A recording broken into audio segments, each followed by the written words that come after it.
नमस्कार, मैं हूं ज्योति प्रकाश रंग और आप देखना शुरू कर चुके हैं आरएम न्यूज़ बीकानेर। मेरे यूट्यूब चैनल ज्योति टाइम्स पर बीकानेर की ताज़ा तरीन खबरें प्रतिदिन आप लोगों तक मैं पहुंचाता हूं। मेरे यूट्यूब चैनल ज्योति टाइम्स को अगर आपने सब्सक्राइब अभी तक नहीं किया है तो प्लीज़ पहले आप इसको सब्सक्राइब करें और फिर आगे बढ़ें। और आज बीकानेर में दिन भर क्या रहा खास डालते हैं एक नज़र। प्रदेश के राज्यपाल हरिभाऊ बागड़ी का नाल एयरपोर्ट पर पहुंचने पर हुआ स्वागत।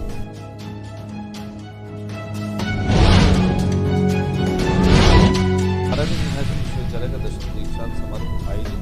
विद्यार्थी ऐसे विषयों को शोध करें जिनका लाभ देश और समाज को मिले, कहा राज्यपाल ने महाराजा गंगा सिंह को दूरदृष्टा बताया और कहा कि उनकी भाग्य प्रयासों से आई रहते रेगिस्तान को किया हरा भावना मेघवाल मेमोरियल तस्वीर बैठक का आयोजन।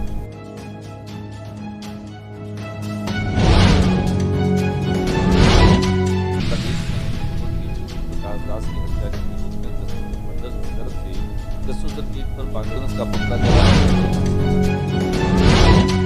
मौसम विभाग के अनुसार सर्दी का असर होगा और देश के बाद में अधिकारी जून नालों से कई इलाकों में का तापमान 5 से 7 सरकार की 2 वर्ष कार्यकाल पूरे पर सड़क सुरक्षा की तरफ जिला और सुरक्षा पर लगाई गई श्यामा प्रसाद मुखर्जी स्मृति मंदिर विशाल मालवीय।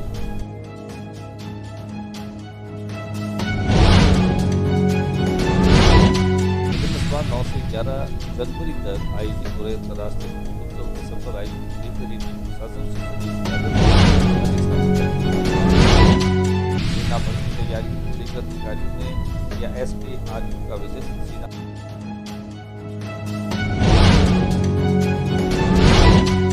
बड़ा हादसा टला, रेलवे फाटक के पास आग बचाव। और अब खबरें विस्तार से। प्रदेश के राज्यपाल हरिभाऊ बागड़ी बीकानेर के नाल एयरपोर्ट पर पहुंचे। बीकानेर नाल एयरपोर्ट पहुंचने के साथ ही उन्हें गार्ड ऑफ ऑनर दिया गया, उनका स्वागत किया गया। पहले हम आपको दिखाते हैं कि नाल एयरपोर्ट पर पहुंचने के साथ ही राज्यपाल हरिभाऊ बागड़ी का कैसे स्वागत किया गया। राज्यपाल हरिभाऊ बागड़ी महाराजा गंगा सिंह विश्वविद्यालय के 10वीं दीक्षांत समारोह में अतिथि के रूप में पहुंचे थे। नाल एयरपोर्ट से वे सीधे ही महाराजा गंगा सिंह विश्वविद्यालय के दीक्षांत समारोह में पहुंचे। उन्होंने वहां पर कहा कि विद्यार्थी ऐसे विषयों पर शोध करे जिनका लाभ देश और समाज को मिले। राज्यपाल एवं महाराजा गंगा सिंह विश्वविद्यालय के कुलाधिपति हरिभाऊ बागड़ी ने कहा कि विद्यार्थी शोध के लिए ऐसे विषयों के चयन के साथ ही अपने आप को तैयार करें, साथ ही विद्यार्थियों की बौद्धिक क्षमता में भी वृद्धि हो सके। राज्यपाल बुधवार को महाराजा गंगा सिंह विश्वविद्यालय के संत मीराबाई सभागार में आयोजित विश्वविद्यालय के 10वीं दीक्षांत समारोह की अध्यक्षता कर रहे थे। राज्यपाल ने यह भी कहा कि विद्यार्थियों की शोध का बृहद स्तर और दीर्घकालीन लाभ मिलना चाहिए। विश्वविद्यालय शिक्षा के केंद्र बने, विद्यार्थियों को यहाँ शिक्षा का बेहतर वातावरण मिले। उन्होंने विश्वविद्यालय परिसरों को साफ सुथरा हरा भरा बनाए रखने के लिए शिक्षकों को भी अपने पद की गरिमा और मर्यादा बनाए रखने का आह्वान किया। राज्यपाल ने संयमित दिनचर्या के महत्व को भी बताया। विद्यार्थियों से योग और प्राणायाम को दिनचर्या का हिस्सा बनाने का आह्वान किया। उन्होंने कहा कि वर्ष 2004 से भारत विश्व की 12वीं और वर्ष 2014 में से 11वीं बड़ी अर्थव्यवस्था थी। प्रधानमंत्री नरेंद्र मोदी के नेतृत्व में आज दुनिया की 4थी सबसे बड़ी अर्थव्यवस्था बन चुकी है।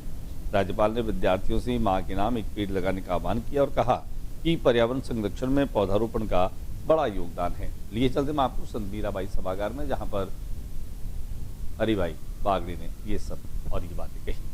आज पर्यावरणावर सारे देश चिंतित आहे। तो निसर्ग बदलल्यासारखा वाटतो। पावसाळा देखील कधी मराठीत बोलायला हिंदी सर।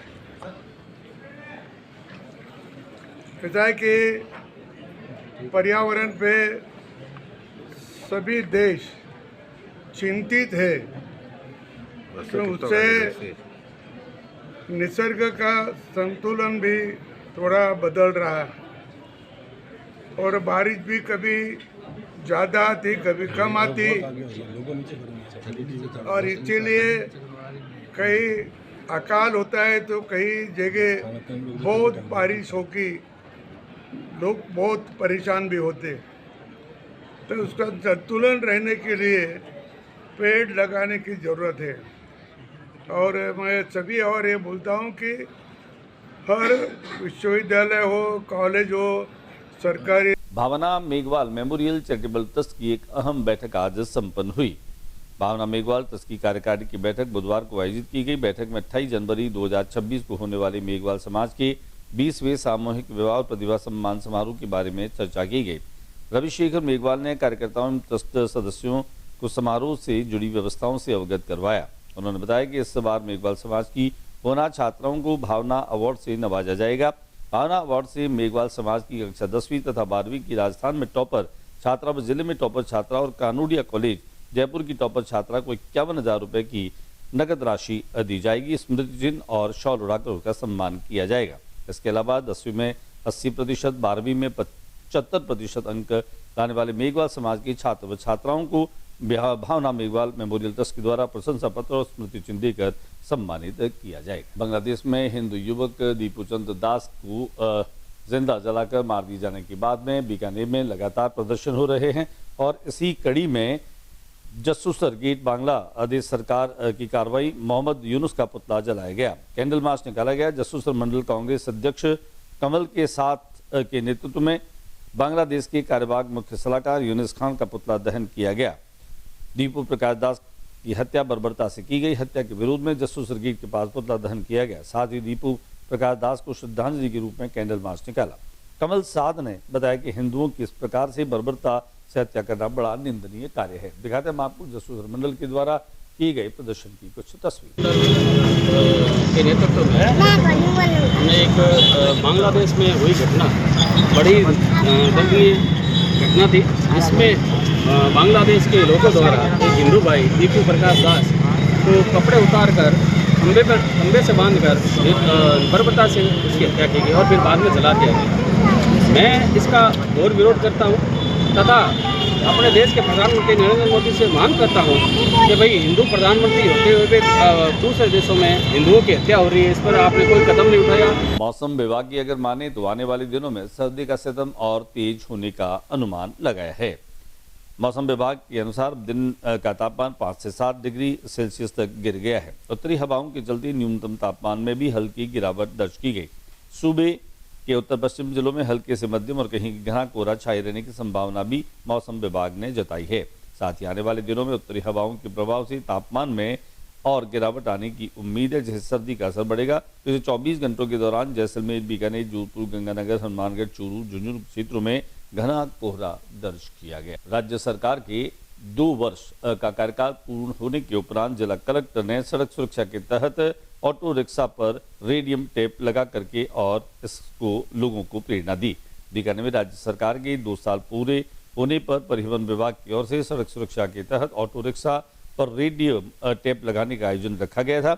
कलेक्ट्रेट पर कलेक्टर नम्रता वृष्टि और आरटीओ अनिल कुमार ने इस कार्यक्रम की शुरुआत ऑटो पर रेडियम टेप लगाकर की। उन्होंने कहा कि सड़क सुरक्षा सप्ताह के तहत सभी लोगों को यातायात नियमों की पालना के लिए जागरूक किया जा रहा है। राज्य सरकार के 2 वर्षों के उपलक्ष्य में जैसे कि निर्देश थे, आज ये परिवहन विभाग द्वारा रोड सेफ्टी के अंतर्गत ऑटोज के ऊपर सेफ्टी के ऊपर पॉइंट ऑफ व्यू से ये रिफ्लेक्टिव टेप स्टिक करने का अभियान शुरू किया गया है। जैसा आप देख सकते हैं सभी ऑटोज पर येलो और रेड रिफ्लेक्टिव टेप चिपकाए जाएंगे। जी सर। डॉक्टर श्यामा प्रसाद मुखर्जी की स्मृति में विशाल बाल मेले का आयोजन किया जा रहा है। 25 दिसंबर 2025 से 31 दिसंबर 2025 तक बीकानेर में विशाल बाल मेले का आयोजन हो रहा है, जिसमें शीतकालीन प्रशिक्षण शिविर, विभिन्न प्रकार के stall, art and craft gallery, अनेक प्रकार की प्रतियोगिताएं, करियर काउंसलिंग, सेमिनार तथा अन्य महत्वपूर्ण कार्यक्रम का आयोजन किया जाएगा, जिसका समस्त विवरण अलग अलग प्रकार से पैम्पलेट और अन्य माध्यमों से लोगों तक पहुंचाया जा रहा है। आइए हम भी आपको दिखा देते हैं कि क्या कुछ कार्यक्रम जो है वह 25 दिसंबर से लेकर 31 दिसंबर तक आयोजित होंगे। डॉक्टर श्यामा प्रसाद मुखर्जी स्मृति मंदिर, जो कि मेडिकल कॉलेज के सामने बना है, इसी परिसर में सारे कार्यक्रमों का आयोजन किया जाएगा। बीकानेर जिले में प्रत्येक वर्ष अंतर्राष्ट्रीय ऊंट महोत्सव का आयोजन होता है। वर्ष 2026 में भी अंतर्राष्ट्रीय ऊंट महोत्सव का आयोजन 9 जनवरी से 11 जनवरी तक होने जा रहा है, जिसके सफल आयोजन को लेकर के एडीएम प्रशासन सुरेश यादव की अध्यक्षता में एक बैठक का आयोजन रखा गया। कलेक्ट्रेट सभागार में बैठक में यादव ने तैयारियों को लेकर संबंधित विभाग अधिकारियों को सभी व्यवस्थाएं चाक चौबंद रखने के निर्देश दिए। इस दौरान अंतर्राष्ट्रीय ऊंट महोत्सव की पोस्टर का विमोचन भी किया गया। ऊंट उत्सव के साथ बर्ड फेस्टिवल का भी आयोजन होगा। पर्यटन विभाग के संयुक्त निदेशक अनिल राठौड़ ने बताया कि अंतर्राष्ट्रीय ऊंट महोत्सव में वन विभाग के सहयोग से बर्ड फेस्टिवल का आयोजन भी जोड़बीड़ स्थित लव कुश वाटिका में 10 जनवरी को किया जाएगा। वन विभाग के डीएफओ संदीप छंगानी ने बताया कि बर्ड फेस्टिवल में लव कुश वाटिका और जोड़बीड़ में नेचर वॉक व बर्ड वॉचिंग किया जाएगा। श्री छंगानी ने यह भी बताया कि जोड़बीड़ में 6 प्रकार के गिद्ध प्रजाति के अलावा 10 से अधिक शिकारी पक्षी चील, बाज, शिखरा इत्यादि की प्रजाति पाई जाती है। इसके अलावा मरु, लोमड़ी, चिंकारा, सरीसृप प्रजाति की जीव जंतु भी बड़ी संख्या में देखने को मिलेंगे। रायसर और सादुलकब ग्राउंड में पैरा मोटरिंग का आयोजन किया जाएगा। पर्यटन विभाग के संयुक्त निदेशक श्री अनिल राठौड़ ने यह भी बताया कि इस बार कर्नल वीएस राठौड़ की विंग मास्टर्स कंपनी के सहयोग से पैरा मोटरिंग का आयोजन होगा। 10 जनवरी को और रायसर में 11 जनवरी को किया जाएगा। कर्नल वीएस राठौड़ ने बताया कि इस दौरान बीकानेर शहर का जॉय राइडिंग के जरिए एरियल एक्सपीरियंस करवाया जाएगा। साथ ही स्मोक शो, फ्लावर ड्रॉप का आयोजन किया जाएगा। प्रतियोगिता में हिस्सा लेने के लिए 6 जनवरी तक सारे फॉर्म जो है वह जमा करवाए जा सकेंगे। आगामी दिनों में सेना भर्ती की तैयारियों को लेकर के अधिकारियों ने SKRU का विजिट जो है वो किया। सेना भर्ती के दौरान बाहरी व्यक्तियों का प्रवेश पूरी तरीके से निषेध रहेगा। जिले में 29 जनवरी से 18 फरवरी तक सेना भर्ती का बड़ा आयोजन होने जा रहा है। जिले में अगले महीने 29 जनवरी से 18 फरवरी तक हो रही सेना भर्ती की तैयारियों को लेकर संबंधित विभाग के अधिकारियों ने स्वामी विवेकानंद राजस्थान कृषि विश्वविद्यालय का विजिट किया। इस दौरान बीकानेर, हनुमानगढ़, गंगानगर, चूरू, झुंझुनू समेत 5 जिलों में सेना भर्ती के इंचार्ज कर्नल अंकुर कुमार ने बताया कि सेना भर्ती के दौरान बाहरी व्यक्तियों का प्रवेश पूरी तरीके से निषेध रहेगा। बीकानेर के नापासर के पास जो रेलवे क्रॉसिंग है वहां पर एक बड़ा हादसा होते होते बचा। यहाँ पर एक मूंगफली से भरा हुआ जो ट्रक था उसमें अचानक से आग लग गई। आग का धुआं देख करके ड्राइवर ने ट्रक को रोका। देखते ही देखते आग जो है वह तेज होने लगी। लिहाजा यहाँ पर आने जाने वाले लोगों की मदद लेकर के और मूंगफली से भरे जो बोरे थे उनको सड़क पर फेंका जाने लगा। हालांकि इस घटना से कोई हताहत नहीं हुआ। कुल मिलाकर के एक बड़ा हादसा जो है वह होते होते टल गया। 24 दिसंबर को महिला और बाल अधिकारिता विभाग के सहायक निदेशक अरुण सिंह शेखावत की अगुवाई में बाल विवाह मुक्त भारत को लेकर चलाए जा रहे 100 दिवसीय अभियान के तहत बीकानेर रेलवे स्टेशन पर railway staff, station master, RPF, GPRF व रेलवे स्टेशन पर मौजूद यात्रियों को बाल विवाह न करने की शपथ दिलाई गई। बाल विवाह से होने वाले दुष्परिणामों की जानकारी दी। बाल विवाह न करने की शपथ दिलवाई गई। जागरूकता कार्यक्रम में चाइल्ड हेल्पलाइन समन्वयक प्रवेश आचार्य व समस्त चाइल्ड हेल्पलाइन टीम सदस्य, बाल अधिकारिता विभाग के CPO सुमन मेहरा, आउटरीच वर्कर मोहित मेहरा, RPF थाना के हाजरा, ASI जगवीर इत्यादि सभी लोग मौजूद रहे। तो दिखाते हैं आपको रेलवे स्टेशन पर बाल विवाह को रोकने के लिए जागरूकता कार्यक्रम की ये तस्वीर। आज के बुलेटिन में बस इतना ही। अगले बुलेटिन में नई गतिविधियों के साथ इस समय इसी चैनल पर फिर मुलाकात होगी। न्यूज रूम से ज्योति प्रकाश रंगा को इजाजत दीजिए। जाते जाते मेरा निवेदन आप लोगों से कि मेरे YouTube चैनल ज्योति टाइम्स को आप ज़्यादा से ज़्यादा सब्सक्राइब करें, कमेंट्स करें और ज़्यादा से ज़्यादा शेयर भी करें।